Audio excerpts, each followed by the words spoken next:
जम्मू कश्मीर में आम आदमी पार्टी के इकलौते विधायक महराज मलिक के केस में अब बहस मुकम्मल हो चुकी है। कोर्ट ने दोनों पक्षों की बहस में जो सुनवाई होनी थी वो हो चुकी है। अब जो फैसला है अब कोर्ट ने सुरक्षित रख लिया है।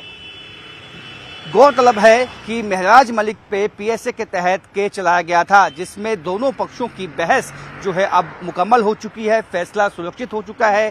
कोर्ट की तरफ से 1 सप्ताह का वक्त दोनों पक्षों को दिया गया है। यदि कोई दस्तावेज दाखिल करना है तो 1 सप्ताह में वो कर सकते हैं। जम्मू कश्मीर में आम आदमी पार्टी के इकलौते विधायक महराज मलिक के केस में अब बहस मुकम्मल हो चुकी है। कोर्ट ने दोनों पक्षों की बहस में जो सुनवाई होनी थी वो हो चुकी है। अब जो फैसला है अब कोर्ट ने सुरक्षित रख लिया है। गौरतलब है कि महराज मलिक पे पीएसए के तहत केस चलाया गया था, जिसमें दोनों पक्षों की बहस जो है अब मुकम्मल हो चुकी है। फैसला सुरक्षित हो चुका है।